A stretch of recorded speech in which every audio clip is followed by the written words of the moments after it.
Hello दोस्तों, आपके अपने channel update TET CTET में आप सभी का स्वागत है। दोस्तों, इस वीडियो में हम देखने वाले हैं कंप्यूटर प्रणाली के प्रकार यानी टाइप ऑफ कंप्यूटर सिस्टम। अब देखिए, कंप्यूटर प्रणाली का वर्गीकरण हम इसमें देखेंगे। दोस्तों, इससे पहले हमने देखा है कंप्यूटर की विशेषताएं और कंप्यूटर की पीढ़ियाँ और कंप्यूटर का इतिहास।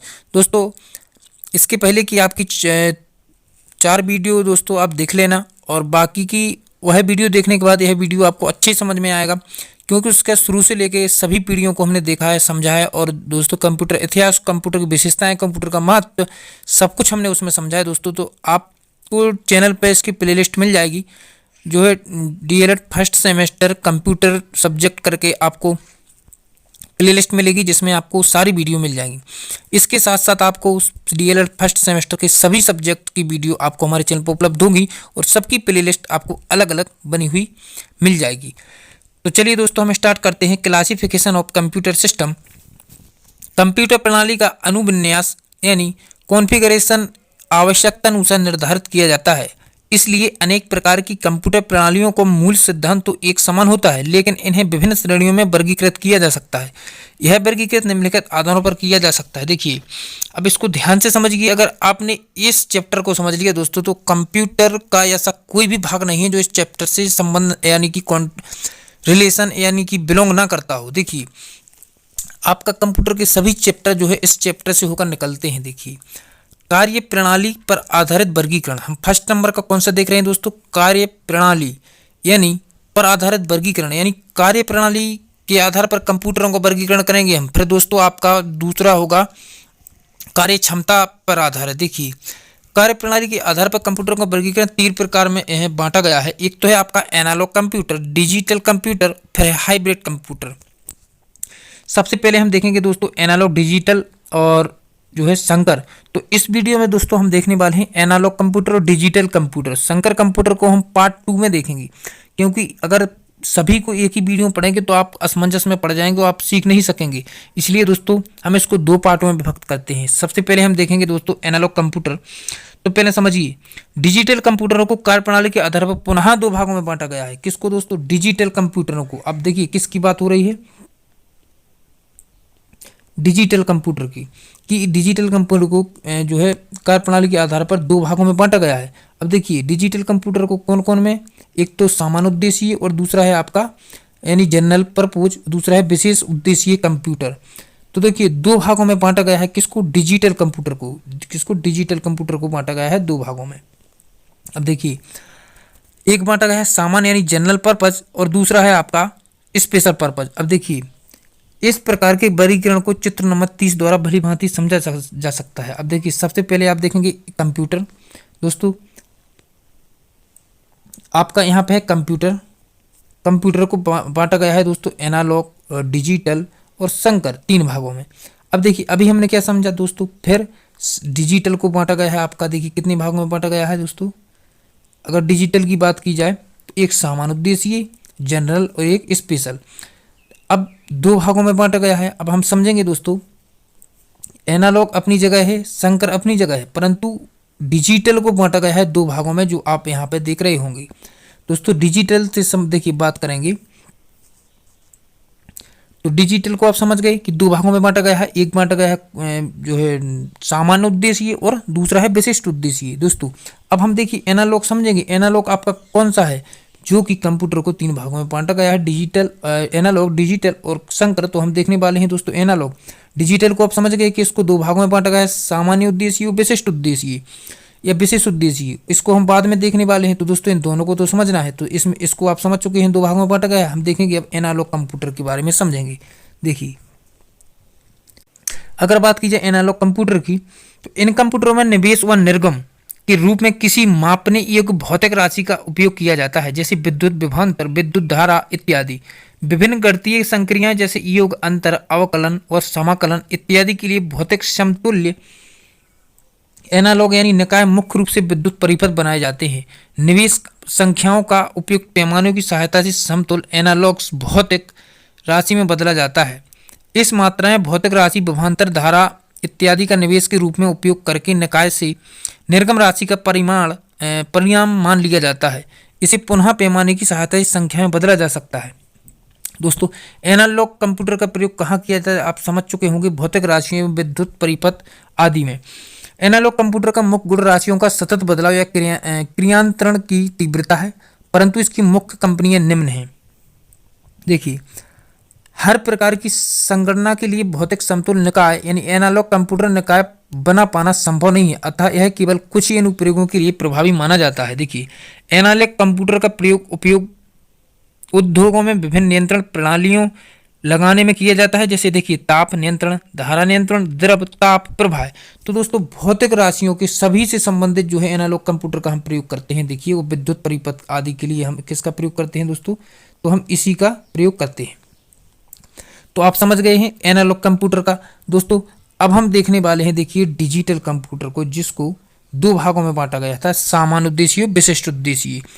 तो देखिए, इस प्रकार के कंप्यूटरों में संख्याओं, अन्य सूचनाओं का बाइनरी कूटित रूप में काम में लिया जाता है। अब इसको किस लिए काम में लिया जाता है, आप यहाँ पे अगर ध्यान से देख रहे होंगे तो देखिए, कंप्यूटर की बाइनरी कूटित रूप, कंप्यूटर में संख्याओं, अन्य सूचनाओं को बाइनरी कूटित रूप में काम में लिया जाता है। बाइनरी आप समझ सकते हैं दोस्तों, सिंबॉलिक भाषा के लिए।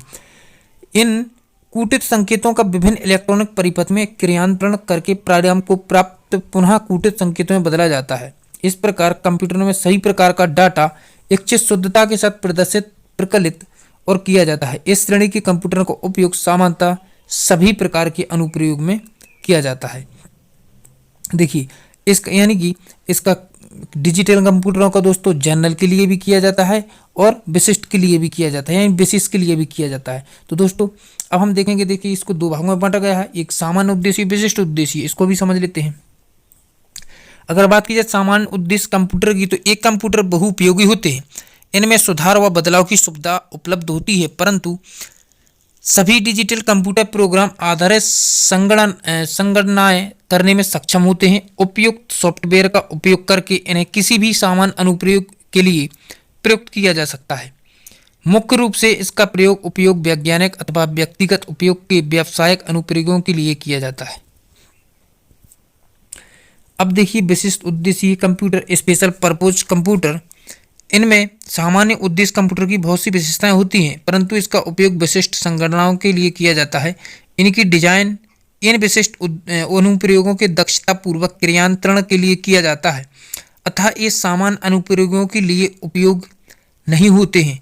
ये किसी अनुप्रयोग यानी कि जिसके लिए डिजाइन किया जाता है कि पूर्ण निर्धारित संक्रियाओं को निष्पादन करने में पूर्ण दक्ष होते हैं। इसका उपयोग वैज्ञानिक, नाभिकीय विखंडन प्रक्रिया, उपग्रह प्रक्षेपण, औद्योगिक निर्माण नियंत्रण प्रणालियां या डिजाइन परीक्षण इत्यादि व्यावसायिक या क्षेत्रों में किया जाता है। तो देखिए दोस्तों, अगर बात की जाए विशिष्ट उद्देश्य, तो दोस्तों देखिए सबसे पहले देखेंगे दोस्तों, देखिए इसको समझिए आप। डिजिटल कंप्यूटर का प्रयोग सभी में किया जाता है, क्योंकि डिजिटल के अंतर्गत कौन कौन आते हैं, सामान्य और विशिष्ट। अब देखिए डिजिटल कंप्यूटरों को हम कूटित संकेतों के इलेक्ट्रॉनिक परिपथ आदि में प्रयोग किया जाता है, परंतु सामान्य उद्देश्य कंप्यूटर के लिए देखिए सुधार होना हो, बदलाव होना हो आदि इसमें हम सुविधा होती है, और संगणनाएं या उपयुक्त सॉफ्टवेयर का उपयोग करके इन्हें किसी भी सामान्य अनुप्रयोग के द्वारा प्रयोग किया जा सकता है। परंतु अगर बात की जाए विशिष्ट उद्देश्य कंप्यूटर की, तो दोस्तों किसी भी कार्य या अपने उद्देश्य को पूरा करने के लिए इस विशिष्ट उद्देश्य कंप्यूटर को हम तैयार करते हैं। किसी भी विशेष उद्देश्य के लिए हम विशेष कंप्यूटर को तैयार करेंगे और उस उद्देश्य के लिए हम विशिष्ट कंप्यूटर का प्रयोग करते हैं, क्योंकि वह अच्छे से कर सकेगा। तो दोस्तों कोई भी हमारा उद्देश्य हो, सामान्य उद्देश्य यानी विशिष्ट उद्देश्य के लिए हम इस विशेष कंप्यूटर का प्रयोग करते हैं। दोस्तों अब देखिए अब आपका रह गया है दोस्तों संकर कंप्यूटर। चलिए संकर कंप्यूटर को भी समझ लेते हैं। देखिए हाइब्रिड कंप्यूटर, तो इस प्रकार के कंप्यूटरों में एनालॉग और डिजिटल दोनों प्रकार के कंप्यूटर की प्रमुख विशेषताओं का समावेश किया जाता है। कौन कौन, एनालॉग और डिजिटल। दोस्तों दोनों प्रकार के कंप्यूटर की विशेषताओं पाई जाती हैं। इस कारण इसमें एनालॉग कंप्यूटर की क्षमता और डिजिटल कंप्यूटर की शुद्धता का सम्मिश्रण प्राप्त होता है। इन कंप्यूटरों में निवेश डाटा प्रमुख किसी भौतिक राशि का प्रायोगिक अथवा प्रच्छेद मान होता है। इस मान को इलेक्ट्रॉनिक युक्ति या एनालॉग से डिजिटल रूपांतरित युक्ति एडीसी द्वारा डिजिटल प्रारूप में बदला जाता है। डिजिटल संतुल्य का डिजिटल संगणक द्वारा संगणक करके परिणाम प्राप्त किया जाता है। आवश्यकता अनुसार इस डिजिटल कंप्यूटर को पुनः एनालॉग में बदला जा सकता है, यानी डीएसी इकाइयों द्वारा। डिजिटल का उपयोग सुरक्षा प्रणालियों, बैंकों, कंप्यूटरों आधारित उत्पादन व कंप्यूटर आधारित डिजाइन में किया जाता है, जो कि हम पढ़ चुके हैं। देखिए, अब दोस्तों कार्य क्षमता पर आधारित वर्गीकरण हम समझेंगे अगली वीडियो में, जो कि आपका डिजिटल कंप्यूटर को 4 भागों में बांटा गया है। देखिए, माइक्रो, मिनी और मेन फ्रेम और सुपर। फिर माइक्रो को बांटा गया है लैपटॉप, पीसी, और जो कि आप लोग यूज करते हैं उन कंप्यूटर के बारे में पढ़ेंगे, जैसे laptop, personal computer, work station computer, इनके बारे में हम समझेंगे दोस्तों। यानी कार्य क्षमता के आधार पर हमने आपको सबसे फर्स्ट नंबर पर बोला था, पहला वर्गीकरण हुआ था कार्य प्रणाली और दूसरा होगा आपका कार्य क्षमता। तो दोस्तों कार्य प्रणाली के द्वारा जो कंप्यूटरों का विभाजन हुआ उसको हमने समझ लिया है। पहला देखिए समझेंगे इसमें कि पहला आपका था कंप्यूटर को 3 भागों में बांटा गया है, एनालॉग, डिजिटल और संकर। और दोस्तों एनालॉग कंप्यूटर को हमने समझा, इसमें देखिए भौतिक राशियों एवं विद्युत धारा आदि मापने के लिए प्रयोग किया जाता है। डिजिटल कंप्यूटर का सामान्य उद्देश्य और विशिष्ट उद्देश्य के लिए किया जाता है, यानी कि विशिष्ट उद्देश्य ये किसी उद्देश्य को पूरा करने के लिए हम इस कंप्यूटर का उपयोग करते हैं। संकर कंप्यूटर में सामान्य और विशिष्ट और यानी कि दोनों की विशेषताएं पाई जाती हैं दोस्तों। तो हमने इस कंप्यूटर को समझ लिया, जो कि कार्य प्रणाली के अंतर जो है विभाजन किया गया था। तो दोस्तों इसके बाद हम समझेंगे आपका कार्य क्षमता के आधार पर कंप्यूटरों का वर्गीकरण, जो कि आपका वीडियो अगला होगा। तो दोस्तों यह वीडियो आपको पसंद आया है तो लाइक ज़रूर करें और सब्सक्राइब जरूर करें और एक कमेंट जरूर करें दोस्तों। बाकी की अगर वीडियो नहीं देखी तो वह वीडियो भी देखें। और दोस्तों आपके लिए हम जल्द ही मिलेंगे अगली वीडियो में। जब तक अपना ध्यान रखिए, अपने परिवार वालों का ध्यान रखिए और फिर मिलते हैं जल्दी। Thank you.